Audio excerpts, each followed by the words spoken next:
Hello friends, my name is Tanuj Jaini. आप सबको पता है अपना लॉस एंड प्रॉफिट का टॉपिक चल रहा है और लॉस एंड प्रॉफिट के टॉपिक के अंदर अपनी अप्रोक्स 7 या 8 क्लास हो चुकी है। तो आज नहीं आज आज अप्रोक्स 7 8 क्लास के बाद अभी उसकी अगली क्लास है। तो अगली क्लास के अंदर आप अगला पैटर्न का क्वेश्चन करेंगे। ये मैं जो भी टॉपिक पढ़ा रहा हूँ आपको बोर्ड के ऊपर, यूट्यूब के ऊपर, इसमें हर क्लास के अंदर नया पैटर्न का क्वेश्चन आपको मिलेगा। जो लेटेस्ट जो सीजीएल की, एमटीएस की या रेलवे के एग्जाम में आए हुए हैं वो क्वेश्चन आपको बोर्ड के ऊपर मिलेंगे। तो आपका पूरा फोकस बोर्ड के वीडियो होना चाहिए। और हाँ, अगर आपको लगता है कि मेरे आप 5 मिनट के वीडियो से आपको कुछ फायदा हो रहा है, तो वीडियो को सब्सक्राइब करें, वीडियो को शेयर करें एंड चैनल को सब्सक्राइब करें। आपको चैनल को सब्सक्राइब तो करना पड़ता है ना यार। 5 मिनट दे रहा हूँ मैं आपके लिए, अगर आपको कुछ लगता है कि आपका कुछ प्रॉफिट हो रहा है तो वीडियोज को शेयर करें एंड चैनल को सब्सक्राइब करें। देखिए यार, नया पैटर्न कराता हूँ लॉस एंड प्रॉफिट का। देखिए क्या है क्वेश्चन। एक गमले को 12% लाभ पर बेचा जाता है यदि 10% कम में खरीदा गया होता और 5.75 रुपए में ज्यादा में बेचा गया होता तो 30% लाभ होता।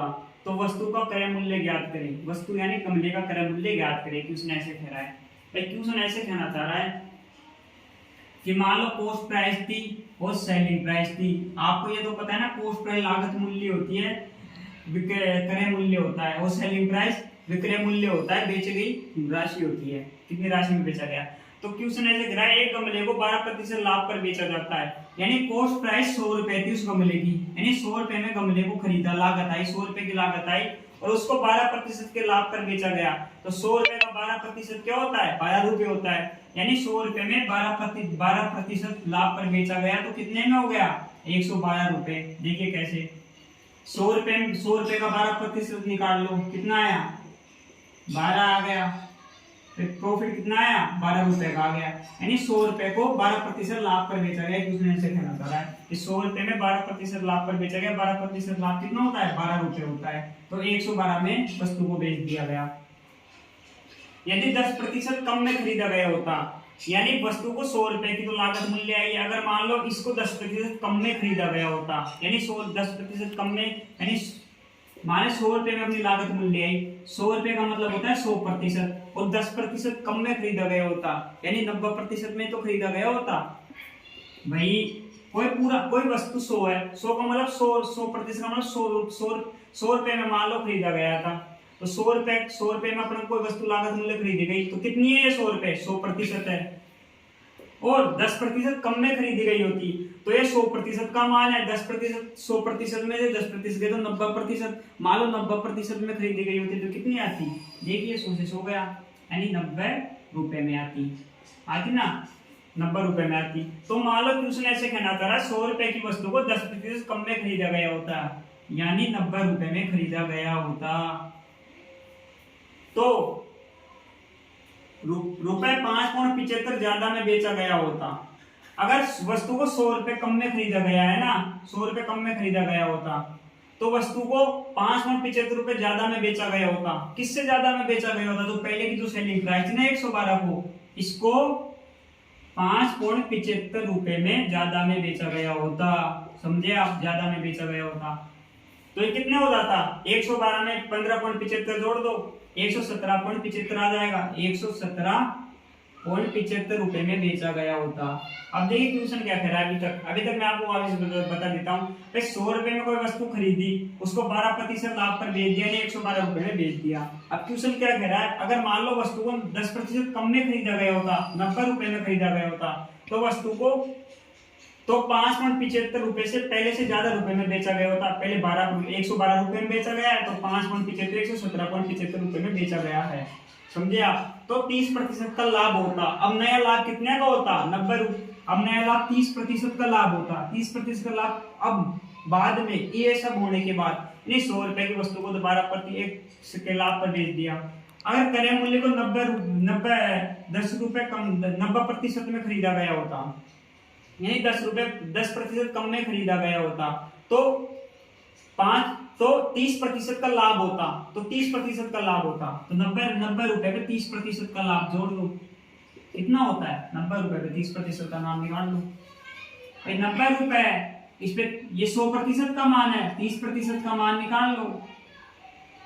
दो जीरो से दो जीरो गई, नौ 27 रुपए आ गए। यानी 90% 90 रुपए में वो चीज खरीदी गई है। तो अगर इसको बेचा जाता है तो 30% का लाभ होता है। 30% लाभ है 27 रुपए का लाभ होता है। तो 90 में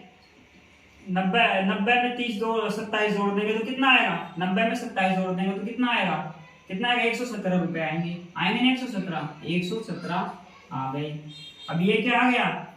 30% का लाभ होता है। ये तो लाभ हुआ है 30% लाभ, 27 रुपए का लाभ हुआ है। लेकिन लाभ को सीपी में जोड़ेंगे तो एसपी आएगी। यानी अब वस्तु को 117 रुपए में बेचा जाता है। अब क्वेश्चन के हिसाब से क्या कहना चाह रहा है क्वेश्चन, कि पहले 112 रुपए में जो वस्तु बेची गई थी ना, उसको 5.75 रुपए ज्यादा में बेचा गया। यानी 112 रुपए की वस्तु को 5.75 रुपए ज्यादा में बेचा गया तो 117 आया। ये चीज आपको अलग से समझा देता हूँ मेरे को।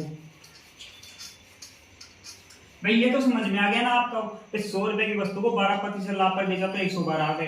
क्लियर है। अब क्वेश्चन क्या कह रहा है, अगर वस्तु को 10% कम में खरीदा जाता है, 90 रुपए में खरीदा जाता तो 30% का लाभ होता। 90 का 30% 27 रुपए, यानी अब वस्तु को 117 रुपए में बेचा जाता। अब क्वेश्चन क्या कह रहा है, अब देखिए, अब पहले लाने पे चलिए। अब क्वेश्चन क्या कह रहा है, अगर 10% 12% लाभ पर बेचा जाता और 10% कम में खरीदा गया होता तो 5.75 रुपए ज्यादा में बेचा गया होता। यानी इन दोनों का जो अंतर है ना, वे पहले तो 112 में बेचा गया, अब लास्ट में 30% का लाभ निकाल के 117 में बेचा गया। तो इन दोनों का जो अंतर है, तो ट्यूशन में क्या दे रखा है, 5.75 रुपए ज्यादा बता रखा है, 5.75 रुपए बता रखा है। भाई 112 पहले तो 100 रुपए की कोई वस्तु थी तो 112 में बेच दी। जब 10% कम हुई ना, सीपी पर कॉस्ट प्राइस पे 10% कम हुआ तो इधर वस्तु 5.75 रुपए ज्यादा बढ़ गई। और जब ये 5.75 रुपए ज्यादा बढ़ी तो इधर 10% कम पर 30% का फायदा हो गया। तो 90 पे 30% का फायदा 27 रुपए हो गया, 117 आ गए। अब क्वेश्चन क्या कह रहा है, इन दोनों का अंतर कितना दे रखा है, 5.75 दे रखा है क्वेश्चन में। और जीएल में अपने सामने के अंतर आ रहा है 112 117, 5 रुपए का अंतर आ रहा है। समझे आप?